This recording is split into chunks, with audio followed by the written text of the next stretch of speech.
ആത്മശക്തിയെ ഇറങ്ങി എന്നിൽ വാ, ഇറങ്ങി എന്നിൽ വാ, മഴ പോലെ പെയ്തിറങ്ങി വാ, മഴ പോലെ പെയ്തിറങ്ങി വാ. ആത്മശക്തിയെ ഇറങ്ങി എന്നിൽ വാ, ഇറങ്ങി എന്നിൽ വാ, മഴ പോലെ പെയ്തിറങ്ങി വാ, മഴ പോലെ പെയ്തിറങ്ങി വാ. സ്വർഗീയത്തിയെ ഇറങ്ങി എന്നിൽ വാ, ഇറങ്ങി എന്നിൽ വാ, മഴ പോലെ പെയ്തിറങ്ങി വാ, മഴ പോലെ പെയ്തിറങ്ങി വാ. ആത്മനദിയായൊഴുകി എന്നിലിന്നു വാ, ആത്മശക്തിയായൊഴുകി എന്നിലിന്നു വാ, ആത്മനദിയായൊഴുകി എന്നിലിന്നു വാ, ആത്മശക്തിയായൊഴുകി എന്നിലിന്നു വാ, മഴ പോലെ പെയ്തിറങ്ങി വാ, മഴ പോലെ പെയ്തിറങ്ങി വാ, മഴ പോലെ പെയ്തിറങ്ങി വാ, മഴ പോലെ പെയ്തിറങ്ങി വാ. പരിശുദ്ധ പരമദിവ്യകാരുണ്യത്തിന് നേരവും ആരാധനയും സ്തുതിയും പുകഴ്ചയും ഉണ്ടായിരിക്കട്ടെ. നമ്മളൊരു വിഷയത്തിലെ ദൈവ തിരുമനസ് നിറവേറ്റാൻ വേണ്ടി ചിലപ്പോൾ ശാരീരികമായ നഷ്ടം വരും, ചിലപ്പോൾ സാമ്പത്തിക നഷ്ടം വരും. ദൈവ തിരുമനസ് കൈനനയാതെ നിറവേറ്റാവുന്ന ആരും വിചാരിക്കണ്ട. അത് ശരിക്കും നമ്മൾ വില കൊടുക്കേണ്ട വിഷയമാണ്. നിത്യമഹത്വമാണ് അതിൻ്റെ സമ്മാനം. കർത്താവിന് പോലും ക്രൂശിക്കപ്പെടാതെ പീഡാനുഭവിക്കാതെ നമുക്ക് മഹത്വം തരാൻ കഴിഞ്ഞില്ല, ഇല്ലേ? അതിനുവേണ്ടി ഈശോ വില കൊടുത്തു. അതുകൊണ്ട് പൗലോസ് പറയണത് നമ്മൾ വിലക്ക് വാങ്ങപ്പെട്ടവരാണെന്ന്. ഈശോ ഇത്രയും ആരാധിക്കപ്പെടാൻ കാര്യം എന്താ? അവൻ്റെ രക്തം കൊടുത്ത് നമ്മൾ വിലക്ക് വാങ്ങിയത് കൊണ്ടാണ്.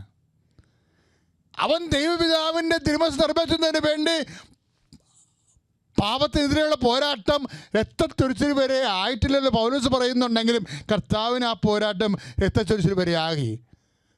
നമ്മുടെ നിലനിൽപ്പ് മഹത്വവും നിത്യമഹത്വവും അവൻ രക്തത്തിന്റെ വിലയാണ്. ശ്രുതികട്ടെ ഹല്ലേലൂയ. യേശുവേ സ്തോത്രം. യേശുവേ ഹല്ലേലൂയ, യേശുവേ ആരാധന ആരാധന ആരാധന. Hallelujah hallelujah hallelujah. യേശുവേ മഹത്വം മഹത്വം കർത്താവേ. പരിശുദ്ധ പരമദിവ്യകാരുണ്യത്തിന് നേരവും ആരാധനയും സ്തുതിയും പുകഴ്ചയും ഉണ്ടായിരിക്കട്ടെ. പ്രിയപ്പെട്ടവരെ, ആരാധന അഭിഷേകത്തോടെ കൂടുമ്പോഴേ നിങ്ങളുടെ ഉള്ളിൽ നിങ്ങൾ ശങ്കിൽ പ്രാർത്ഥിക്കണം, കർത്താവേ നിന്നോടുള്ള സ്നേഹത്താൽ എന്നെ നിറക്കണമേ എന്ന്. സുവിശേഷം വായിക്കുമ്പോൾ എന്തുകൊണ്ടാണ് നമ്മൾ വിശുദ്ധീകരിക്കപ്പെടുന്നതെന്നറിയാവോ? കർത്താവിന് പിതാവിനുള്ള സ്നേഹത്തെക്കുറിച്ച് നമ്മൾ വായിക്കുമ്പോൾ നമ്മൾ ആ സ്നേഹത്താലാണ് വിശുദ്ധീകരിക്കപ്പെടുന്നത്. ഇപ്പം നമ്മൾ യോഹന്നാൻ്റെ സുവിശേഷം 15:3 പിതാപ്പാ അങ്ങയുടെ നാമത്തെ വിശുദ്ധീകരിക്കണമേ, അങ്ങയുടെ വചനത്താൽ വിശുദ്ധീകരിക്കണമേ എന്നൊക്കെ ഈശോ പ്രാർത്ഥിക്കണം. എന്താ ശരിക്കും പറഞ്ഞാൽ അത് പ്രാർത്ഥിക്കണ മുഴുവനും നമ്മൾ വിശുദ്ധീകരിക്കപ്പെടുന്നത് ഈ സ്നേഹം, ഈശോൻ്റെ സ്നേഹം, പിതാവിനോട് സ്നേഹം വായിച്ച് മനസ്സിലാക്കി വിശ്വാസം കൂടുമ്പോഴാണ് നമ്മൾ വിശുദ്ധീകരിക്കപ്പെടുന്ന ഒരു മാർഗം. അത് ഇങ്ങനെ പറയാൻ കാരണം എന്നറിയാമോ? അതായത് നമ്മൾ ഇപ്പം തന്നെ ഈശോ ഇപ്പം കുരിശ് ഉയർന്ന് നമുക്ക് കണ്ടില്ലേ? കുരിശ് ഉയരുമ്പോൾ നമുക്ക് എന്താ മനസ്സിലാവണത്? ദൈവം ആരാണെന്ന് മനസ്സിലായി പോവും. ദൈവത്തിൻ്റെ സ്നേഹം എന്താണെന്ന് നമ്മൾ മനസ്സിലാകും. ആരിലൂടെ മനസ്സിലാകും? യേശുവിലൂടെ. യേശു ഏറ്റെടുത്ത കുരിശിലൂടെ, കുരിശിൻ്റെ പരമലക്ഷ്യങ്ങളിലൂടെ ദൈവത്തിൻ്റെ സ്നേഹം മനുഷ്യരാശി തിരിച്ചറിയുമ്പോൾ automatically the power of the darkness will be destroyed. എന്താണ്? നമ്മളെ പാഷൻ ഓഫ് ക്രൈസ്റ്റിലൊരു സീനുണ്ടേ, കർത്താവ് മരിക്കണ സമയത്ത് പിശാച് അലറി നിലവിളിക്കണത്. കർത്താവ് മരിക്കണ സമയത്ത് കാര്യം അവൻ്റെ ഒരു പരിപാടിയും നടന്നില്ല. He was flatly abandoned. ശരിക്കും പറഞ്ഞാൽ എൻ്റെ ദൈവമേ എന്തുകൊണ്ട് എന്നെ ഉപേക്ഷിച്ചെന്ന് കർത്താവ് ചോദിക്കുമ്പോഴും നമ്മൾ കാണുന്നത് ഉപേക്ഷിക്കപ്പെട്ട വേറൊരാളെയാണ്. ആരാണ്? ലോകത്തിൻ്റെ അധികാരിയെ പുറന്തള്ളിയിട്ട് അവൻ കന്നേക്കാളെ കൂട്ടി കണ്ണാക്കിട്ട് നിലവിളിക്കണേ. അത് ഫാഷൻ ക്രൈസ്റ്റിലാണ് അതിമനോഹരമായിട്ട് കാണിക്കുന്നത്. വേദനിച്ച് അതായത് ദൈവത്തിൻ്റെ സ്നേഹം യേശുവിലൂടെ മനുഷ്യരാശി മനസ്സിലാക്കി കഴിയുമ്പോൾ നമ്മൾ യോഹന്നാൻ 12:31 എഴുതിയിരിക്കുന്ന പോലെ തന്നെ ആരാണ്? ലോകത്തിൻ്റെ അധികാരി പുറന്തള്ളപ്പെടും. എപ്പോഴും ദൈവത്തിൻ്റെ സ്നേഹത്തിൻ്റെ പക്ഷം നമ്മൾ ചേരുമ്പോൾ തിന്മയുടെ ശക്തി പിന്തള്ളപ്പെടും. അങ്ങനെയാണ് നമ്മൾ വിശുദ്ധീകരിക്കപ്പെടുന്നത്. ദൈവത്തിൻ്റെ സ്നേഹത്തിൻ്റെ പക്ഷം നമ്മൾ ചേർന്ന് കഴിയുമ്പോൾ, നമ്മുടെ ജീവിതത്തെ അനുവർത്തിച്ച് കഴിയുമ്പോൾ നമ്മൾ തിന്മയുടെ ശക്തിയെ പിന്തള്ളുകയാണ് ചെയ്യണത്. അങ്ങനെയാണ് യേശുവിനെ നമ്മൾ സ്വീകരിക്കുന്നത്. പ്രാർത്ഥിക്കുക. കർത്താവേ അങ്ങയുടെ സ്നേഹം പിതാവിന്റെ സ്നേഹം അങ്ങയിലൂടെ തിരിച്ചറിയുമ്പോൾ അത് കുരിശിലൂടെ ഞങ്ങൾ കാണുമ്പോൾ ഞങ്ങള് ദൈവസ്നേഹത്തില് ആകൃഷ്ടരായിക്കൊണ്ട് തിന്മയുടെ ശക്തിയെ ഉപേക്ഷിക്കുന്നത് പോലെ അതുവഴി ഞങ്ങൾക്ക് വിശുദ്ധീകരണവും സംഭവിക്കുന്നത് പോലെ ആവശ്യമായ ഞങ്ങളെ അഭിഷേകം ചെയ്യണമേ. യേശുവേ നന്ദി. യേശുവേ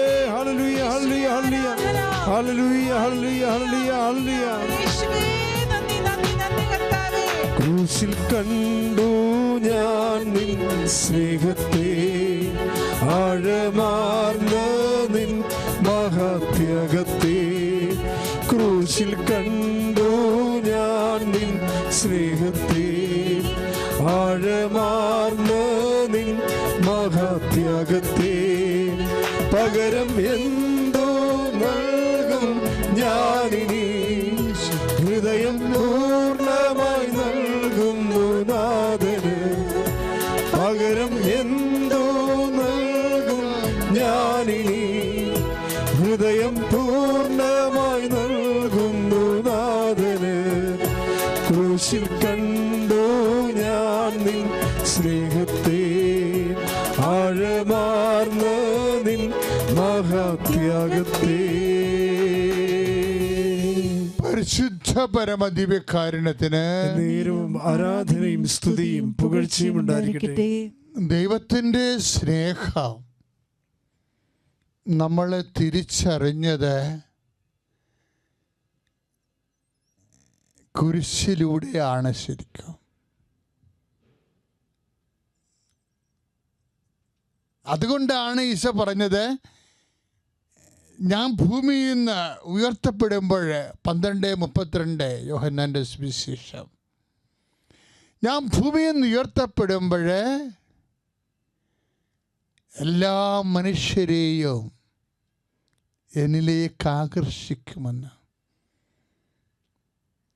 അത് ഗ്രീക്കുകാർ വന്ന് പോയില്ലേ, അപ്പോഴാണ് പരമപിതാവ് ആത്മാഭിഷേകത്തോടെ ഈ കാഴ്ചയെല്ലാം കാണിച്ചു കൊടുത്തത്. മകനെ, ഈ ഗ്രീക്കുകാരെ ഞാൻ നിനക്ക് ഏൽപ്പിച്ചു തരും. നീ കുരിശിൽ ഭൂമിയിൽ നിന്ന് ഉയർത്തപ്പെടുമ്പോൾ, കുരിശാണ് സത്യമെന്ന് നീ മനസ്സിലാക്കുമ്പോൾ, എൻ്റെ സ്നേഹത്തെ ലോകം നിന്നോട് തിരിച്ചറിയുമ്പോൾ, എല്ലാ അന്ധവിശ്വാസങ്ങളും പമ്പ് കടന്നുകൊണ്ട് നിന്നെ ദൈവത്തെ ലോകം തിരിച്ചറിയാം. ഞാൻ ഭൂമിയിൽ നിന്ന് ഉയർത്തപ്പെടുമ്പോൾ എല്ലാ മനുഷ്യരെയും, ഗ്രീക്കുകാരെയും പാർത്യക്കാരെയും ഇദുമ്യക്കാരെയും എല്ലാവരെയും, ദൈവത്തെ വിശ്വസിക്കാത്തവരെ പോലും ദൈവ പൈതലെ നിന്നിലേക്ക് ആകർഷിക്കും. അപ്പം ലോകത്തിൻ്റെ ജീവന് വേണ്ടി ഞാൻ നൽകുന്ന അപ്പം എൻ്റെ ശരീരം തന്നെയാണെന്ന് പറയുമ്പോൾ, ആ ശരീരമാണ് ഇപ്പോൾ കുരിശ് ഉയർത്തപ്പെടുമ്പോൾ അതിലൂടെ ലോകത്തിന് ജീവൻ നൽകുന്നത് പോലെയുള്ള അനുഭവമാണ് വരുന്നത്. ലോകത്തിന് പ്രത്യാശ നൽകുന്നു. ശംശയ്ക്ക് സ്വായിക്കട്ടെ. ഈശോയ്ക്കും മാതാവിനും 1000 നന്ദി. എൻ്റെ പേര് അഞ്ജു. ഞാൻ ബാംഗ്ലൂർ സെൻറ്റ് തോമസ് ഇടവകയിൽ നിന്ന് വരുന്നു. ഞാൻ ആദ്യമായിട്ട് ഉടമ്പടി എടുക്കുന്നത് ഏപ്രിൽ 2024 ഞാൻ ആദ്യമായിട്ട് ഇവിടെ വന്നത് തന്നെ മാതാവിൻ്റെ അടുത്ത് വരുന്നത് അന്ന് തന്നെ ഞാനാണ് ഉടമ്പടി എടുത്തത്. അന്ന് ആക്ച്വലി ഉടമ്പടി എടുക്കാനല്ല ഞാൻ വന്നത്, അച്ഛനെ കാണാൻ വേണ്ടിയിട്ടായിരുന്നു. ഞാനൊരു BPharm സ്റ്റുഡൻ്റാണ്. അപ്പം എൻ്റെ എക്സാംസിന് എനിക്ക് കുറച്ച് ഡിഫിക്കൽട്ട് തോന്നിയുകൊണ്ട് എനിക്ക് തോന്നി മാതാവിനെ കണ്ട് അച്ഛനെ കണ്ട് പ്രാർത്ഥിച്ചു കഴിഞ്ഞാൽ എനിക്ക് ഈസി ആവും തോന്നി ഞാൻ അന്ന് അച്ഛനെ കാണാൻ വന്നു. എൻ്റെ മമ്മിയും ഇതെൻ്റെ മമ്മി, എൻ്റെ മമ്മിയുടെ പേര് മിനി. മമ്മി ഇവിടെ 2022 തൊട്ട് ഉടമ്പടി എടുത്തേക്കുന്നതാണ്. അപ്പം മമ്മിയുടെ കൂടെയാണ് ഞാനിവിടെ വന്നത്. അന്ന് മമ്മിയുടെ ഉടമ്പടിയിൽ ഞാൻ അച്ഛനെ കാണാൻ വേണ്ടി വന്നു. അപ്പം ഞാൻ 19 ഇയേഴ്സ് ആയിരുന്നു. അപ്പോൾ അവർ പറഞ്ഞു 18 എബോവ് ആണെങ്കിൽ ഉടമ്പടി എടുക്കണമെന്ന് പറഞ്ഞു. അന്ന് ഞാൻ ഉടമ്പടി എടുത്ത് അച്ഛനെ കാണാൻ വേണ്ടി വന്നപ്പം ഞാൻ അവിടെ നിന്ന് പ്രാർത്ഥിച്ചു. അച്ഛൻ എനിക്ക് വേണ്ടി പ്രാർത്ഥിച്ചു. അത് കഴിഞ്ഞ് ഞാൻ അച്ഛനോട് പറഞ്ഞു എനിക്ക് ജലദോഷം അലർജി ഉണ്ട്. ഒരു 18 വർഷമായിട്ട് തുടങ്ങിയ അലർജിയാണ്. അതെന്ന് പറഞ്ഞാൽ എനിക്കിത് തുടങ്ങിക്കഴിഞ്ഞാൽ ഫുൾ ഡേ ഭയങ്കര ജലദോഷമായിരിക്കും. എന്ന് പറഞ്ഞാൽ ഞാൻ എക്സാമിൻ്റെ സമയത്താണ് ഞാൻ കൂടുതലും സഫർ ചെയ്തേക്കുന്നത്. പേപ്പറൊക്കെ എഴുതാൻ നേരത്തെ എനിക്ക് എഴുതാൻ പറ്റില്ല. കൈയൊക്കെ ഫുൾ വെറ്റായിരിക്കുമായിരുന്നു, ഭയങ്കര നനഞ്ഞിരിക്കുമായിരുന്നു. അപ്പോൾ പേപ്പറൊക്കെ നനയുമായിരുന്നു.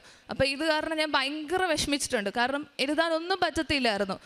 അപ്പം ഞാനിവിടെ വന്ന് അച്ഛനോട് നിന്നിട്ട് ഞാൻ പറഞ്ഞു അച്ഛനോട്, അച്ഛാ എനിക്ക് ജലദോഷമുണ്ട്, അലർജിയാണെന്ന് പറഞ്ഞു. അച്ഛൻ എൻ്റെ തലയിൽ തൊട്ട് പ്രാർത്ഥിച്ചിട്ട് പറഞ്ഞു ബോഡി ഹീറ്റ് ആക്കണ്ട, നല്ലോണം ഫുഡ് കഴിക്കുന്നത് മാത്രമേ പറഞ്ഞുള്ളൂ. അതേ പിന്നെ ഇതുവരെ എനിക്ക് ആ ജലദോഷം വന്നിട്ടില്ല. 18 വർഷമായിട്ടുള്ളൊരു ജലദോഷമായിരുന്നു, ഇതുവരെ അതെനിക്ക് വന്നിട്ടില്ല. ഇതിന് മാതാവിനോട് 1000 നന്ദി ഞാൻ പറയുന്നു. രണ്ടാമത് ഞാനൊരു BPharm സ്റ്റുഡൻ്റാണ്. സോ ഞാൻ ഈ കോഴ്സ് എടുത്തപ്പോൾ ഞാൻ ഓർത്തില്ല ഇത് ഒരു ഡിഫിക്കൽട്ട് കോഴ്സ് ആയിരിക്കുന്നു, കാരണം എനിക്ക് ഭയങ്കര ഡിഫിക്കൽട്ടി ഞാൻ ഫേസ് ചെയ്തിട്ടുണ്ടായിരുന്നു. അപ്പം ഇതിനകത്തൊരു സബ്ജക്റ്റ് എനിക്ക് POC എന്ന് പറഞ്ഞൊരു സബ്ജക്റ്റ് ഭയങ്കര ഡിഫിക്കൽട്ടായിരുന്നു. ഇതെൻ്റെ സെക്കൻഡ് സെമ്മിലൊരു സബ്ജക്റ്റായിരുന്നു. ഇതെനിക്ക് ബാക്കായിട്ട് ഞാൻ എഴുതാണ്ടിരിക്കുമായിരുന്നു. അപ്പം ഞങ്ങളുടെ കോളേജിൽ ഒരു റൂളുണ്ട്, സെക്കൻഡ് ഇയറിൽ എക്സാം പാസ്സായില്ലെങ്കിൽ 4th ഇയറിൽ കയറ്റില്ല. അപ്പം ഇത് എനിക്ക് 2 അറ്റംപ്റ്റേ ഉള്ളൂ ഇനി പാസ്സാവാൻ. അതിന് മുന്നെയാണ് ഞാൻ വന്ന് സാക്ഷ്യം എടുത്തത്, ഉടമ്പടി എടുത്തത്. ഉടമ്പടി എടുത്ത് ഞാൻ പോയി ഈ എക്സാം എഴുതി. ഫസ്റ്റ് അറ്റംപ്റ്റ് ഞാൻ എഴുതി, അന്ന് ഞാൻ പാസ്സായില്ല. അത് കഴിഞ്ഞ് എൻ്റെ കയ്യിൽ ഒരു സെറ്റ് ഓഫ് കൃപാസന പേപ്പർ ബാക്കിയുണ്ടായിരുന്നു. അപ്പം ഞാൻ ഇത് എക്സാമിൻ്റെ മുന്നത്തെ ദിവസം ഞാൻ കൊണ്ടുപോയി കൊടുത്തു. ഞാൻ മാതാവിനോട് പ്രാർത്ഥിച്ചിട്ട് പോയി. എൻ്റെ കാശ്രൂപം എപ്പോഴും എൻ്റെ കയ്യിലുണ്ടായിരുന്നു. എക്സാമിന് പോയപ്പോഴും ഞാൻ എൻ്റെ കാശ്രൂപം കൊണ്ടാണ് പോയത്. അന്ന് ഞാൻ പഠിച്ചൊന്നുമില്ല, എനിക്ക് ഒന്നും അറിയത്തില്ല, എന്താ പഠിക്കണം, പഠിച്ചാലും എനിക്ക് ഓർമ്മ നിൽക്കുന്നില്ലായിരുന്നു. ആ സബ്ജക്റ്റ് ഭയങ്കര ഡിഫിക്കൽട്ടായിരുന്നു. അന്ന് ഞാൻ അവിടെ ചെന്നു, എക്സാം എഴുതി. മാതാവിൻ്റെ കാശ്രൂപം ഞാൻ കയ്യിലെടുത്തിട്ട് ആ പേപ്പറിൽ ഞാനിങ്ങനെ വെച്ചിട്ട് ഞാൻ പറഞ്ഞു, മാതാവ് ഇനി ഞാൻ ഈ എക്സാം എഴുതാൻ വരരുത്, എന്നെ ഇടയാക്കരുതെന്ന് ഞാൻ പറഞ്ഞു. എന്നിട്ട് എൻ്റെ കയ്യിൽ കുറച്ച് ഉപ്പുണ്ടായിരുന്നു, ഉടമ്പടി ഉപ്പ്. അത് ഞാൻ ആ ഒരു ബുക്ക്ലെറ്റിനുള്ളിൽ ഇട്ടിട്ട് ഞാൻ ഈ പേപ്പർ കൊടുത്തു. എന്നിട്ട് ഞാൻ മാതാവിനോട് പറഞ്ഞു, മാതാവ് എന്നെ ഇത് പാസ്സാക്കി തന്നോണം, ഇനി ഞാൻ ഇത് എഴുതാൻ ഞാൻ ഇങ്ങോട്ട് വരില്ല എന്ന് പറഞ്ഞു. അത് എഴുതി എൻ്റെ റിസൾട്ട് വന്നു കഴിഞ്ഞപ്പോൾ ഞാനിതിന് പാസ്സായി. ഇല്ലെങ്കിൽ ഞാൻ ഒരു ഇയർ വെയിറ്റ് ചെയ്തിട്ട് എൻ്റെ ജൂനിയേഴ്സിൻ്റെ കൂടെ ഞാൻ പഠിക്കണമായിരുന്നു. പക്ഷെ അത് മാതാവ് എനിക്ക് ഇടയാക്കിയില്ല, മാതാവ് എന്നെ പാസ്സാക്കി തന്നു ആ ഒരു അറ്റംപ്റ്റിൽ തന്നെ. അത് കഴിഞ്ഞ് മൂന്നാമത്തെ സാക്ഷ്യം എന്ന് പറഞ്ഞാൽ ഞാൻ ബാച്ചിലേഴ്സ് ലാസ്റ്റ് സെമ്മിൽ എനിക്ക് ഭയങ്കര കഷ്ടമുള്ള സബ്ജക്റ്റായിരുന്നു BPharm. അപ്പം എനിക്ക് ലാസ്റ്റ് സെമ്മിൽ ഒരു സെമ്മെങ്കിലും എനിക്ക് ഡിസ്റ്റിങ്ഷൻ എടുക്കണമെന്നായിരുന്നു. അപ്പം ഞാൻ വന്ന് ഇവിടെ ഉടമ്പടി പുതുക്കി പോയി. അന്ന് ഞാൻ എക്സാം എഴുതി എല്ലാ പേപ്പറിലും ഞാൻ എക്സാം എഴുതി കഴിഞ്ഞപ്പോൾ എൻ്റെ കാശ്രൂപം വെച്ചിട്ട് ഞാൻ പ്രാർത്ഥിച്ചു. ഉടമ്പടി കാശ്രൂപം ഇങ്ങനെ വെച്ച് ഞാൻ പ്രാർത്ഥിച്ച് പറഞ്ഞു, ഇനി ഈ ഒരു സബ്ജക്റ്റ് പോലും എനിക്ക് തിരിച്ച് വന്ന് ഇനി എഴുതാൻ പറ്റരുത്, ഇടയാക്കരുത്, എല്ലാ സബ്ജക്റ്റും എനിക്ക് നല്ല മാർക്ക് എന്ന് പാസ്സാക്കണമെന്നും പറഞ്ഞു മാതാവിനോട്. അത് എൻ്റെ ഉടമ്പടി ഉപ്പ് ഞാൻ അതിൽ ഇട്ടിട്ടാണ് വന്നത്. അത് കഴിഞ്ഞ് റിസൾട്ട് വന്ന സമയത്ത് ഞാൻ എൻ്റെ 8th സെമ്മിൽ ഞാൻ ഡിസ്റ്റിങ്ഷനോടെ പാസ്സായി.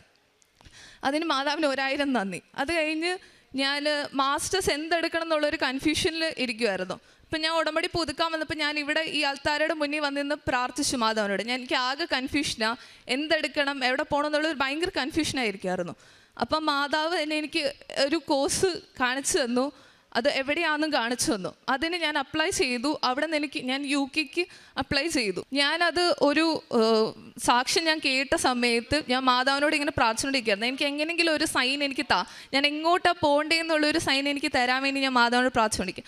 അന്ന് ഞാനും മമ്മി ഇങ്ങനെ സാക്ഷ്യം കേട്ടുകൊണ്ടിരിക്കുന്ന സമയത്ത് അതിനകത്ത് ആ ചേച്ചി പോയത് UK ആയിരുന്നു. അപ്പം ഞാൻ ഫിക്സ് ചെയ്തു, എന്താണെങ്കിലും ഞാൻ ഇനി UK തന്നെ പോകുന്നത്, കാരണം മാതാവായിട്ട് എനിക്ക് പറഞ്ഞു തന്നൊരു സ്ഥലമാണ് UK എന്ന്. അന്ന് ഞാൻ അപ്ലൈ ചെയ്തു. അവിടെ നിന്ന് എനിക്ക് മാതാവ് എല്ലാം വേഗം എന്നായിരുന്നു. ഓഫർ ലെറ്റർ വന്നു.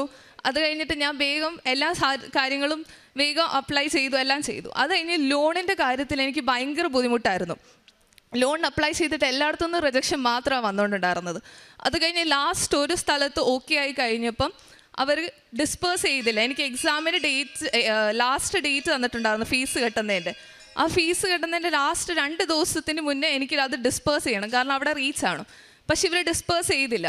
അപ്പം അന്ന് ഞാൻ ഡെയിലി ബ്രെഡ് രാവിലെ കൂടാൻ നേരം അച്ഛൻ പറഞ്ഞു 48 ഹവേഴ്സിനുള്ളിൽ ഇത് നടക്കുമെന്ന് പറഞ്ഞു. ഞാൻ പിറ്റേ ദിവസം ഞാൻ നോക്കുമ്പോൾ അവർ കാശ് ഡിസ്പേഴ്സായി, എൻ്റെ ഫീസ് അവിടെ പേ ചെയ്തു. എന്നിട്ട് എനിക്ക് അവിടെ നിന്ന് മെയിൽ വന്നു എൻ്റെ ഫീസ് പേ ആയി എന്ന് പറഞ്ഞിട്ട്. അത് കഴിഞ്ഞ് നെക്സ്റ്റ് എന്ന് പറഞ്ഞാൽ എനിക്ക് ക്യാഷ് ലെറ്റർ, അതെന്ന് പറഞ്ഞാൽ കൺഫർമേഷൻ ലെറ്റർ വരണമായിരുന്നു കോളേജിൽ നിന്ന്. അത് വരാൻ ഭയങ്കര ലേറ്റായി. അപ്പം ഞാൻ അതിനൊരു ഇൻ്റർവ്യൂ അറ്റൻഡ് ചെയ്യണമായിരുന്നു. ഇൻ്റർവ്യൂ അറ്റൻഡ് ചെയ്ത് കഴിഞ്ഞപ്പം അവർ പറഞ്ഞു ഈ ഇൻ്റർവ്യൂ ഞങ്ങൾക്ക് അക്സെപ്റ്റ് ചെയ്യാൻ പറ്റില്ല, കാരണം ഇതിനകത്ത് ഫുള്ള് മെമ്മറൈസ് ചെയ്ത പോലെയാണ് ആൻസേഴ്സ് എന്ന് പറഞ്ഞു. അത് കഴിഞ്ഞ് അത് ഞാൻ ഉടമ്പടി പുതുക്കാൻ വേണ്ടി വരുന്ന ദിവസമാണ് എനിക്ക് ആ ഒരു മെയിൽ വന്നത്. അത് കഴിഞ്ഞ് ഇവിടെ വന്ന് ഞാൻ ആ മാതാവിനോട് പ്രാർത്ഥിച്ചു, മാതാവേ ഒരു ഇൻ്റർവ്യൂ ഞാൻ ഇനി അറ്റൻഡ് ചെയ്യും, ഒരു ഇൻ്റർവ്യൂ കൂടെ ഉണ്ട്. ആ ഇൻ്റർവ്യൂ അറ്റൻഡ് ചെയ്ത് കഴിയുമ്പോഴത്തേനും എനിക്ക് ക്യാഷ് ലെറ്റർ വരണമെന്ന് ഞാനിവിടെ വന്ന് പ്രാർത്ഥിച്ചു. മാതാവിനോട് പ്രാർത്ഥിച്ച് എൻ്റെ പാസ്പോർട്ട് ഞാനിവിടെ ഇവിടെ താഴെ വെച്ചിട്ട് പ്രാർത്ഥിച്ചു. അത് കഴിഞ്ഞിട്ട് ഞാൻ പോകുന്ന വഴിക്ക് മാതാവിൻ്റെ പ്രൊസഷൻ പോകുന്നുണ്ടായിരുന്നു. അപ്പം ഞാൻ ആ പാസ്പോർട്ട് എടുത്തിട്ട് മാതാവിൻ്റെ അവിടെ വെച്ചിട്ട് പ്രാർത്ഥിച്ചു. അത് കഴിഞ്ഞപ്പോൾ എനിക്ക് ഫുൾ കോൺഫിഡൻസ് ആയി, എൻ്റെ ക്യാഷ് ലെറ്റർ വേഗം വരും, എൻ്റെ വിസയും വേഗം വരും എന്ന് ഒറ്റ കോൺഫിഡൻസ് ആയി. അത് കഴിഞ്ഞ് വിത്തിൻ 1 മന്തിൽ തന്നെ എൻ്റെ ക്യാഷ് ലെറ്റർ വന്നു. അത് കഴിഞ്ഞ് അന്ന് തന്നെ ഞാൻ എൻ്റെ വിസയ്ക്ക് അപ്ലൈ ചെയ്തു. എൻ്റെ വിസയും വിത്തിൻ 1 മന്ത് തന്നെ എനിക്ക് വന്നു. അത് കഴിഞ്ഞ് ഞാൻ ഈ മാസം 24th ഞാൻ UK പോവാണ്. എൻ്റെ വിസയും എല്ലാം വന്നു. ഇതിനെല്ലാം തന്ന മാതാവിന് 1000 നന്ദി ഞാൻ പറയുന്നു. കാരുണ്യ പ്രവർത്തനം എന്ന് പറഞ്ഞ് ഞാനും എൻ്റെ മമ്മി വീട്ടിൽ തന്നെ ഫുഡൊക്കെ ഉണ്ടാക്കി ഞങ്ങൾ ഹോസ്പിറ്റൽസിൽ, ലൈക്ക് ഗവൺമെൻറ് ഹോസ്പിറ്റലൊക്കെ ഉണ്ട് അവിടെ, അപ്പോൾ അവിടെയൊക്കെ കൊണ്ടുപോയി കൊടുക്കുമായിരുന്നു. പിന്നെ എനിക്കിപ്പോൾ ആരെങ്കിലും പാവപ്പെട്ടവരെ കണ്ടു കഴിഞ്ഞാൽ ഞാൻ അവർക്ക് കാശായിട്ടോ അല്ലെങ്കിൽ ഫുഡായിട്ടോ മേടിച്ച് കൊടുക്കുമായിരുന്നു. കൃപാസന പത്രം ഞാൻ ആദ്യം കൊടുക്കാൻ ഭയങ്കര മടിയായിരുന്നു. കാരണം ഞാൻ വിചാരിക്കുമായിരുന്നു, ഓക്കെ ഈ എൻ്റെ ഏജിലുള്ള ആൾക്കാരൊക്കെ എന്നെ കണ്ടു കഴിയുമ്പോൾ എന്ത് വിചാരിക്കുമോ, ഇവൾ ഭയങ്കര ഭക്തിയായാലോ എന്നൊക്കെ ഒരു തോന്നൽ കാണുമല്ലോ എന്ന് ഓർത്ത് എനിക്ക് ഭയങ്കര മടിയായിരുന്നു സ്റ്റാർട്ടിങ്ങിൽ കൊടുക്കാൻ. അപ്പം ഞാൻ പറയും മമ്മിയുടെ അടുത്ത്, മമ്മി കൊടുത്തോ, ഞാൻ കൊടുക്കുന്നില്ല, മമ്മി കൊടുത്തോളാൻ പറയായിരുന്നു. പിന്നെ എനിക്ക് എന്താണെന്നറിയത്തില്ല, ഞാൻ മാതാവിൻ്റെ അടുത്ത് കൂടുതൽ അടുത്തപ്പോഴാണെന്ന് തോന്നുന്നത് എനിക്ക് ഞാൻ തന്നെ കൊടുക്കാൻ തുടങ്ങി. മമ്മിയുടെ അടുത്ത് പറഞ്ഞു മമ്മി കൊടുക്കണ്ട, ഞാൻ തന്നെ പോയി എല്ലാവരുടെ അടുത്തും പറഞ്ഞു കൊടുക്കാൻ തുടങ്ങി. ചുമ്മാ കൊടുക്കുന്നില്ലായിരുന്നു. ഞാൻ ഹിന്ദിയും കന്നഡയും തമിഴും ആയിരുന്നു, പിന്നെ ഇംഗ്ലീഷും ആയിരുന്നു കൂടുതലും അവിടെ കൊണ്ടുപോയിക്കൊണ്ടുണ്ടായിരുന്നത്. അവിടെ ചെന്നിട്ട് എല്ലാവരുടെ എക്സ്പ്ലെയിൻ ചെയ്യുമായിരുന്നു ഇതെങ്ങനെയാണ് മാതാവ് പ്രത്യക്ഷപ്പെട്ട കാര്യങ്ങളും ഇവിടുത്തെ യൂട്യൂബ് ചാനലും എല്ലാം ഞാൻ പറഞ്ഞു കൊടുക്കുമായിരുന്നു. അത് കാരണം കുറേ പേര് എൻ്റെ അടുത്ത് വന്ന് ചോദിച്ചിട്ടുണ്ട് ഇവിടെ വരാൻ പറ്റുമോ എന്നുള്ള കാര്യങ്ങളൊക്കെ വന്ന് ചോദിച്ചിട്ടുണ്ട്. അതേ പിന്നെ ഞാൻ പേപ്പർ കൊടുക്കാനൊന്നും മടിച്ചിട്ടില്ല. അതിന് എൻ്റെ സ്വഭാവത്തിൽ എന്ന് പറഞ്ഞാൽ ഞാൻ ഭയങ്കര വേഗം ദേഷ്യം വരുന്നൊരു കൂട്ടത്തിലായിരുന്നു. ലൈക്ക് ഒന്ന് പറഞ്ഞ് രണ്ടാമത്തേന് ഭയങ്കര ദേഷ്യം വരുമായിരുന്നു. ഞാൻ ഉടമ്പടി എടുത്ത് കഴിഞ്ഞപ്പോൾ തൊട്ട് എൻ്റെ ദേഷ്യം ഭയങ്കര കുറഞ്ഞു. പിന്നെ ഞാൻ പ്രാർത്ഥനയിലെന്ന് പറഞ്ഞാൽ ഞാൻ പള്ളിയിൽ പോക്കൊക്കെ ഭയങ്കര കുറവായിരുന്നു. ഞാൻ ഡെയിലി ഇപ്പോൾ പള്ളിയിൽ പോകും, ബൈബിൾ വായിക്കും. ഡെയിലി രാവിലെ എനിക്ക് എണീറ്റ് കഴിഞ്ഞാൽ ഞാൻ ആദ്യം ബൈബിൾ വായിച്ചിട്ടാണ് ഞാൻ എന്ത് കാര്യവും ചെയ്യുന്നത്. ഇങ്ങനെ കുറേ മാറ്റങ്ങൾ മാതാവ് എൻ്റെ ജീവിതത്തിൽ തന്നിട്ടുണ്ട്. ഇനി ഞാൻ മാതാവിന് 1000 നന്ദി ഞാൻ പറയുന്നു. അമ്മയ്ക്കും തിരുക്കുമാറിനും 1000 നന്ദി. എനിക്കിവിടെ ഒരു തവണ കൂടി കൃപാസന അൾത്താരയിൽ സാക്ഷ്യം പറയാനായിട്ട് അവസരം തന്ന മാതാവിനും ഈശോയ്ക്കും നന്ദി പറയുന്നു. എൻ്റെ പേര് മരിയ. ഞാൻ ആലപ്പുഴയിലെ സെൻറ്റ് ജോർജ് പുത്തനങ്ങാടി ഇടവകയിൽ നിന്ന് വരുന്നു. ഇതെൻ്റെ ചേച്ചി ആനി, ഇത് ചേച്ചിയുടെ ഹസ്ബൻഡ് റെജി, അവർ തൊടുപുഴയിൽ നിന്ന് വരുന്നു. ആദ്യമായിട്ട് ഞാൻ ഉടമ്പടി ആദ്യമായി എടുത്തത് 2022 ഒക്ടോബർ 24 അത് കഴിഞ്ഞ് ഞാൻ കൃത്യമായിട്ട് എൻ്റെ ഉടമ്പടി പുതുക്കി പോന്നുകൊണ്ടിരുന്നു. ഇതിനു മുമ്പേ ഞാൻ ഒരിക്കൽ ഇവിടെ വന്നൊരു സാക്ഷ്യം പറഞ്ഞതാണ്. ഇതെൻ്റെ 2ാമത്തെ സാക്ഷ്യമാണ്.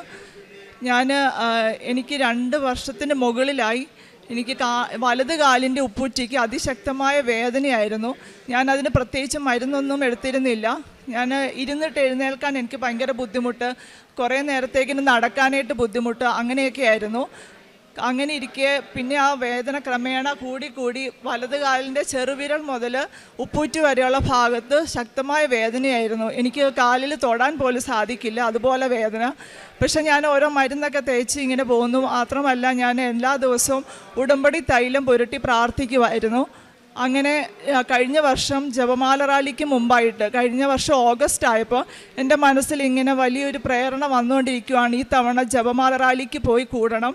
അങ്ങനെ അപ്പം ഞാനത് ഓർത്തു, എന്നെ കൊണ്ടത് സാധിക്കില്ല, ഇത്രയും എനിക്ക് നടക്കാൻ കഴിയത്തില്ലല്ലോ. ഞാനത് ആ ചിന്ത അങ്ങ് മാറ്റി വിട്ടുകൊണ്ടിരുന്നു. പക്ഷേ എനിക്ക് ആ ചിന്ത കൂടി വന്നു, എങ്ങനെയും പോകണം എന്ന്. അപ്പം ഞാൻ മാതാവിനോട് പറഞ്ഞു, ഞാൻ പോകാം, പക്ഷേ എനിക്കൊരു കൂട്ട് തരണം, ആരെങ്കിലും കൂട്ട് എനിക്ക് കിട്ടുവാണെങ്കിൽ ഞാൻ പോയിക്കൊള്ളാം എന്ന് പറഞ്ഞു. ഞാൻ പക്ഷേ ആരോടും അതിനെക്കുറിച്ച് ചോദിച്ചില്ല, വരാവോ എന്നൊന്നും ചോദിച്ചില്ല. ഞങ്ങളുടെ പള്ളിയിലുള്ള എൻ്റെ ഒരു ഫ്രണ്ട്, ഒരു ചേച്ചി തന്നെ എന്നെ ഒരു ദിവസം ഇങ്ങോട്ട് വിളിച്ച് പറഞ്ഞു, നമുക്ക് ഈ തവണ ജപമാല റാലിക്ക് പോകാം. അങ്ങനെ ഞാൻ പറഞ്ഞു, ചേച്ചിയെ മാതാവാണ് വിളിപ്പിച്ചത്, നമുക്ക് ഈ തവണ പോകാമെന്ന് പറഞ്ഞു. പക്ഷേ എനിക്ക് ഉള്ളിൽ പേടിയുണ്ട്, കാല് വേദനയുണ്ട്, എനിക്ക് നടന്നെത്താൻ സാധിക്കുമോ അങ്ങനെ വിചാരിച്ചിരുന്നു. അങ്ങനെ ഒക്ടോബർ ജപമാല റാലിക്ക് ഒരാഴ്ച മുന്നേ ആയിട്ട് ഞാൻ ഓർത്തു, ഒരു ഡോക്ടറെ പോയി കണ്ട് എന്തെങ്കിലും മരുന്ന് മേടിച്ച് കഴിക്കാം, അങ്ങനെ കുറച്ച് കുറവുണ്ടെങ്കിലും നടക്കാൻ എളുപ്പമാകുമല്ലോ. അങ്ങനെ ഒരാഴ്ച മുന്നേ ഞാൻ പോയി ഒരു ഡോക്ടർക്ക് അപ്പോയിൻമെൻ്റ് എടുത്തു. അന്ന് കാണാൻ ചെന്നപ്പം ഭയങ്കര റഷായിരുന്നു, ഭയങ്കര തിരക്കായിരുന്നു. എനിക്ക് അന്ന് പല തടസ്സങ്ങൾ കാരണം ഡോക്ടറെ കാണാൻ സാധിച്ചില്ല. അപ്പോൾ എനിക്ക് മനസ്സിലായി, ഇത് എനിക്ക് ഡോക്ടറെ കണ്ടു കഴിഞ്ഞാൽ ഞാൻ ഈ റാലിയിൽ കൂടി വേദന മാറിയാൽ ആ ക്രെഡിറ്റ് ഞാൻ ഡോക്ടർക്ക് കൊടുക്കുകയുള്ളൂ, മാതാവ് തന്നാന്ന് ഞാൻ വിശ്വസിക്കത്തില്ല. അതുകൊണ്ട് മാതാവായിട്ട് ഇത് മാറ്റിക്കളഞ്ഞതാണെന്ന് ഞാൻ വിശ്വസിച്ചു. അങ്ങനെ ഞാൻ ആ വേദനയോട് കൂടി തന്നെയാണ് ജപമാല റാലിയിൽ പങ്കെടുത്തത്. പക്ഷേ എനിക്ക് ഇവിടുന്ന് തുടങ്ങി അങ്ങ് അർത്തുങ്കൽ എത്തുന്നിടം വരെ ഒരു വേദന അനുഭവപ്പെട്ടില്ല. നല്ലതുപോലെ എനിക്ക് നടക്കാൻ സാധിച്ചു. തിരിച്ചു വന്നിട്ടാണെങ്കിലും പിറ്റേ ദിവസം ആയപ്പോൾ മുതൽ എനിക്ക് കാലിന് വേദനയേ ഇല്ല, തീർത്തും മാറി. ഇപ്പോൾ ഒരു വർഷമായിട്ട് എൻ്റെ ആ ഉപ്പൂറ്റി വേദനയും കാലിൻ്റെ വേദനയും തീർത്തും മാറി. ഇപ്പോൾ ഒരു വേദനയും എനിക്ക് അനുഭവപ്പെടുന്നില്ല. അതുകൊണ്ട് തന്നെ എനിക്കിപ്പോൾ ജപമാല റാലിക്ക് പോകാൻ അതിശക്തമായ ആഗ്രഹമാണ്. നേരത്തെ മുതൽ അച്ഛൻ ഇങ്ങനെ ഡേറ്റ് അനൗൺസ് ചെയ്തപ്പോൾ മുതൽ ഞാനിങ്ങനെ പ്രാർത്ഥിച്ചൊരുങ്ങിയിരിക്കുവാണ്, എല്ലാ തവണയും എനിക്ക് ജപമാല റാലിക്ക് പോകാൻ സാധിക്കണമെന്ന്. അതുപോലെ ഓരോ കാര്യങ്ങളും ഞാൻ നിയോഗങ്ങൾ വെച്ച് പ്രാർത്ഥിക്കുമ്പോൾ ഞാൻ ഈ ജപമാല റാലിയിലേക്ക് സമർപ്പിച്ച് പ്രാർത്ഥിക്കും. കാരണം അന്ന് അനേക ലക്ഷം ആൾക്കാരുടെ ജപമാലകളാണ് മാതാവിൻ്റെ അടുത്ത് എത്തുന്നത്. അപ്പോൾ അതോടുകൂടി സമർപ്പിച്ചാണ് ഞാൻ എൻ്റെ ഓരോ നിയോഗങ്ങളും വെച്ച് പ്രാർത്ഥിക്കുന്നത്. പിന്നെ രണ്ടാമതായിട്ട്, എനിക്ക് ഇത്ര സൗഖ്യം നൽകിയ അമ്മ മാതാവിനും ഈശോയ്ക്കും 1000 നന്ദി. രണ്ടാമതായിട്ട് എൻ്റെ ചേച്ചിയുടെ ഒരു സാക്ഷ്യമാണ് ഞാൻ പറയുന്നത്. ചേച്ചി 2022, ചേച്ചിയുടെ പേര് ആനി റെജി, ചേട്ടൻ്റെ പേര് റെജി. ഇവർ തൊടുപുഴയിൽ നിന്നാണ് വരുന്നത്, കുടയത്തൂർ ഇടവകാംഗമാണ്. ചേച്ചി 2022 സെപ്റ്റംബർ 14-ാം തീയതിയാണ് ആദ്യമായിട്ട് ഉടമ്പടി എടുക്കുന്നത്. അന്ന് മുതൽ കൃത്യമായിട്ട് 3 മാസം കൂടുമ്പോൾ ചേച്ചി ഉടമ്പടി പുതുക്കി പോന്നുകൊണ്ടിരുന്നു. 2024 ഡിസംബർ 30-ാം തീയതി 8ാമത്തെ ഉടമ്പടി പുതുക്കാൻ വേണ്ടി ഇവിടെ വരാനിരിക്കുമായിരുന്നു. അപ്പോഴേക്കും ചേച്ചിക്ക് കുറച്ച് ഒരു 5-6 മാസമായിട്ട് ചെറിയ രീതിയിലൊരു മറവി പോലെ ഉണ്ടായിരുന്നു. അപ്പോൾ വീട്ടിൽ പറയുമ്പോൾ അവരെല്ലാം പറയും, അത് കാര്യമാക്കണ്ട, അങ്ങനെയൊന്നും ഇല്ല. പ്രത്യേകിച്ച് ഡേറ്റുകളും മാസങ്ങൾ അങ്ങനെയൊക്കെയുള്ള കാര്യങ്ങളാണ് മറന്നുകൊണ്ടിരുന്നത്. അപ്പോൾ എല്ലാവരും പറഞ്ഞു, നമുക്കൊന്ന് പോയി ചെക്ക് ചെയ്യാം, എന്താണെന്നുണ്ടെങ്കിലും ഉണ്ടെങ്കിൽ അറിയാമല്ലോ. അങ്ങനെ ഇവർ തൊടുപുഴ തന്നെയുള്ളൊരു പ്രൈവറ്റ് ഹോസ്പിറ്റലിൽ, അതായത് ഡിസംബർ 30-ാം തീയതി ചേച്ചിയെ കൊണ്ടുപോയി കാണിച്ചു. അപ്പോൾ അവർ പറഞ്ഞു, നമുക്ക് എന്തായാലും സംശയം ഉള്ളത് കൊണ്ട് ഒരു MRI എടുത്ത് നോക്കാം. അങ്ങനെ അവർ MRI എടുത്തു. നോക്കിയപ്പോൾ അതിലൊരു അബ്നോർമാലിറ്റി കണ്ടതുകൊണ്ട് അവർ തന്നെ സജസ്റ്റ് ചെയ്തു, നമുക്ക് രണ്ടാമതൊന്നുകൂടെ ഒരു MRI എടുത്ത് ഒരു ക്ലാരിറ്റി, ഡീറ്റെയിൽഡ് ആയിട്ട് ഒരു MRI എടുക്കാം, ഒരു ക്ലാരിറ്റി വരുത്താലോ എന്ന് പറഞ്ഞ് രണ്ടാമതൊന്നുകൂടെ MRI എടുത്തു. അപ്പോഴാണ് അറിയുന്നത് ചേച്ചിക്ക് ബ്രെയിൻ അനൂറിസമാണ്. ബ്രെയിനിലുള്ള ഒരു മെയിൻ ആർട്ടറി, ഒരു മെയിൻ ബ്ലഡ് വെസൽ സാമാന്യം നല്ല രീതിയിൽ ബൾജായി ഇരിക്കുവാണ്. അത് ഓപ്പൺ സർജറി ചെയ്യാൻ സാധിക്കുന്നതല്ല, ഒരു മെയിൻ ജംഗ്ഷനിലാണ് അതിരിക്കുന്നത്. അതുകൊണ്ട് തന്നെ അതൊരു റിസ്ക് ആയിട്ടുള്ളൊരു ഫാക്ടറാണ്. എത്രയും വേഗം അത് എന്തേലും ചെയ്ത് മാറ്റുകയും വേണം. ഉടനെ അവിടുന്ന് അവർ ഡോക്ടേഴ്സ് പെട്ടെന്ന് ഒരു മെഡിക്കൽ ബോർഡ് കൂടി അവർ തന്നെ തീരുമാനിച്ച് എറണാകുളത്തുള്ളൊരു പ്രൈവറ്റ് ഹോസ്പിറ്റലിലേക്ക് ചേച്ചിയെ റെഫർ ചെയ്തു. അവർ തന്നെ എത്രയും വേഗം അവിടെയുള്ളൊരു മെയിൻ ന്യൂറോ സർജന് അപ്പോയിൻമെൻ്റ് എടുത്തു കൊടുത്തു. അങ്ങനെ ചേച്ചി ജനുവരി 2-ാം തീയതി അവിടെ പോയി ഡോക്ടറെ കണ്ടു. അപ്പോൾ അവിടെ ചെന്നപ്പം ഡോക്ടർ ഇങ്ങനെ ചോദിച്ചു, ഇത് ഭയങ്കര അത്ഭുതമാണല്ലോ, ഇത് ഈ അസുഖം വന്നു കഴിഞ്ഞാൽ സാധാരണ ഒന്നെങ്കിൽ സ്ട്രോക്ക് വരും, ഇല്ലെങ്കിൽ എന്തെങ്കിലും അപകടം സംഭവിക്കും, ഇല്ല കോമയിലോട്ട് പോകും. അങ്ങനെയുള്ള അവസ്ഥയിലാണ് സാധാരണ രോഗികളെ ഈ അവസ്ഥയിലുള്ളവരെ കൊണ്ടുവരാറുള്ളത്. ഇതെങ്ങനെ ഇത്രയും വേഗം കണ്ടുപിടിക്കാൻ സാധിച്ചെന്ന് ചോദിച്ചു. അപ്പോൾ ചേച്ചി പറഞ്ഞു, ഞാൻ കൃപാസനത്തിൽ ഉടമ്പടി എടുത്താണ്, അങ്ങനെ ഒരു അപകടം സംഭവിക്കാനായിട്ട് എൻ്റെ അമ്മ മാതാവ് സമ്മതിക്കത്തില്ല, അതുകൊണ്ട് ഒരു മറവിയുടെ രൂപത്തിൽ വന്ന് എനിക്കത് കാണിച്ചു തന്നതാണെന്ന് പറഞ്ഞു. അപ്പോൾ ഡോക്ടർ പറഞ്ഞു, എത്രയും വേഗം തന്നെ ഇതിൻ്റെ സർജറി നടത്തണം. അങ്ങനെ ജനുവരി 9-ാം തീയതിയിലത്തെ ഡേറ്റ് എടുത്തു. അപ്പോഴേക്കും ചേച്ചി എന്നും ഉടമ്പടി തൈലം തേച്ച് പ്രാർത്ഥിക്കും, നേർച്ച വസ്തുക്കളെല്ലാം കൃത്യമായിട്ട് ഉപയോഗിക്കും, അച്ഛൻ്റെ ധ്യാനം സ്ഥിരമായിട്ട് കേൾക്കും, ആരാധന പങ്കെടുത്ത് അങ്ങനെ സർജറിക്കായിട്ട് ഒരുങ്ങി. ഞാൻ ജനുവരി 9-ാം തീയതി ഇവിടെ വന്ന് ജോസഫ് അച്ഛനെ കണ്ട് മെഡിക്കൽ റെക്കോർഡ്സ് എല്ലാം കൊടുത്ത് മാതാവിന് സമർപ്പിച്ച് പ്രാർത്ഥിച്ചു. അപ്പോൾ അച്ഛൻ ഒരു കാശ് രൂപം കൊടുന്നു ചേച്ചിക്ക് കൊടുക്കാനായിട്ട്. അത് ഞാൻ ഇവിടുന്ന് ചേച്ചിക്ക് അങ്ങോട്ട് എത്തിച്ചു കൊടുത്തു. അന്ന് ഓപ്പറേഷൻ കഴിഞ്ഞ് യാതൊരു കുഴപ്പവും ഇല്ല, കുറച്ച് കോംപ്ലിക്കേറ്റഡ് ആയിരുന്നു, ജീവൻ വരെ പോകുന്ന അപകടത്തിലൊക്കെ ആയിരുന്നു. പക്ഷേങ്കിൽ ഓപ്പറേഷൻ യാതൊരു കുഴപ്പം കൂടാതെ അമ്മ മാതാവ് രക്ഷിച്ചു.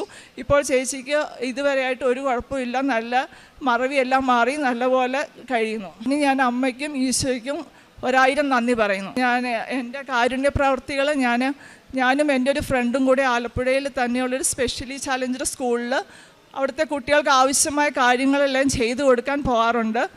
പിന്നെ അതുപോലെ ഞാൻ ഗവൺമെൻറ് ഹോസ്പിറ്റലിൽ പോകും, രോഗികളെ കാണും, അവർക്ക് ഫുഡൊക്കെ കൊടുക്കും, ആവശ്യമായ പൈസ ആവശ്യമുള്ളവർക്ക് മരുന്ന് മേടിക്കാനും അങ്ങനെയൊക്കെ കൊടുക്കാറുണ്ട്. പിന്നെ പ്രേക്ഷിത പ്രവർത്തനമായിട്ട് പത്രം ഞങ്ങളുടെ അടുത്തുള്ള റെയിൽവേ സ്റ്റേഷനിൽ, ബീച്ചിൽ, പിന്നെ വീടുകളിൽ കൂടെ ബസ്സിൽ പോകുമ്പോൾ അങ്ങനെയൊക്കെ ഞാൻ എല്ലാവർക്കും ഇത് കൃത്യമായി പറഞ്ഞ് ഞാൻ കൃപാസന പത്രം നൽകാറുണ്ട്. പിന്നെ എനിക്ക് എൻ്റെ ജീവിതത്തിൽ വന്ന വലിയൊരു മാറ്റമെന്ന് പറയുന്നത്, നേരത്തെ ഞാൻ ഞായറാഴ്ചകളിലോ അല്ലെ കടവുള്ള ദിവസങ്ങളിൽ മാത്രമായിരുന്നു പരിശുദ്ധ കുർബാനയിൽ പങ്കുകൊണ്ടിരുന്നത്. ഉടമ്പടി എടുത്തതിൽ പിന്നെ ഞാൻ കൃത്യമായിട്ട് എല്ലാ ദിവസവും ദിവ്യബലിയിൽ സജീവമായിട്ട് പങ്കെടുക്കുന്നുണ്ട്. അതുപോലെ പ്രാർത്ഥനയ്ക്കാണെങ്കിലും എന്നും ഞാൻ അരമണിക്കൂർ അതിൽ കൂടുതൽ ബൈബിൾ വായിക്കും. ആഴ്ചയിലുള്ള അച്ഛൻ്റെ യൂട്യൂബിലെ ധ്യാനം ഞാൻ കൃത്യമായിട്ട് കൂടും. അങ്ങനെ മാതാവുമായിട്ട് കൂടുതലായിട്ട് അടുക്കാനായിട്ട് എനിക്ക് സാധിച്ചു. ഇതൊക്കെയാണ് എനിക്ക് കിട്ടിയ അനുഗ്രഹങ്ങൾ. ഇത്രയും അനുഗ്രഹങ്ങൾ തന്ന അമ്മയ്ക്കും തിരുക്കുമാറിനും 1000 നന്ദി. എൻ്റെ പേര് ആനി, ഇതെൻ്റെ ഹസ്ബൻഡ് റെജി. ഞങ്ങൾ കൊടയത്തൂർ സെൻറ്റ് അഗസ്റ്റിൻസ് ഇടവകങ്ങളാണ്. എൻ്റെ ബ്രെയിൻ അന്യൂറിസം പൊട്ടാതെ തന്നെ മാതാവ് അത് കാണിച്ചു തന്നു. ഡോക്ടേഴ്സിനൊക്കെ ഭയങ്കര അത്ഭുതമായിരുന്നു. സാധാരണഗതിയിൽ ഇത് പൊട്ടാതെ അവർ കണ്ടിട്ടില്ലെന്ന് പറഞ്ഞു. നല്ല സൈസ് ഉണ്ടായിരുന്നു, 2.3 × 1.7 ആയിരുന്നു അതിൻ്റെ സൈസ് എന്ന് പറഞ്ഞു. അപ്പോൾ ഇതെങ്ങനെ ഇത് കണ്ടുപിടിച്ചെന്ന് അവർ ചോദിച്ചപ്പോൾ ഞാൻ പറഞ്ഞു, എൻ്റെ മാതാവ് അത് പൊട്ടാൻ സമ്മതിക്കത്തില്ല, അതിന് മുമ്പ് തന്നെ അമ്മ എനിക്ക് കാണിച്ചു തന്നു, അതിൻ്റെ ട്രീറ്റ്മെൻറ്റ് എടുക്കാൻ സാധിച്ചു. ഇപ്പം എനിക്കൊരു കുഴപ്പമില്ല, പൂർണ്ണ ആരോഗ്യത്തോടെ ഇരിക്കുന്നു. കാരുണ്യ പ്രവൃത്തി ഞാനും എൻ്റെ അനിയത്തിയും കൂടി ആലപ്പുഴയിൽ ജനറൽ ഹോസ്പിറ്റലിൽ ഞങ്ങൾ ഒന്നിച്ച് പോയി പേഷ്യൻസിനെയൊക്കെ കണ്ട് അവരുമായിട്ട് സംസാരിച്ച് അവർക്ക് വേണ്ട ചെറിയ തുകയൊക്കെ സംഭാവന കൊടുക്കാറുണ്ട്. പിന്നെ ഞങ്ങൾ തൊടുപുഴയിൽ ഗവൺമെൻറ് ആശുപത്രിയിലും പോയി രോഗികളെ കണ്ട് അവർക്ക് പത്രമൊക്കെ കൊടുക്കും, അവർക്ക് പൈസ കൊടുത്ത് സഹായിക്കാറുണ്ട്. പിന്നെ ഞങ്ങൾ അനാഥാലയങ്ങളിൽ ഭക്ഷണം കൊടുക്കാറുണ്ട്. എൻ്റെ മക്കളുടെ ബർത്ത്ഡേ, എൻ്റെ ഹസ്ബൻഡിൻ്റെ ബർത്ത്ഡേ ഒക്കെ ഞങ്ങൾ അനാഥാലയങ്ങളിലാണ് ആഘോഷിക്കുന്നത്. അവർക്ക് ഒരു നേരത്തെ ഫുഡ് കൊടുക്കാറുണ്ട്.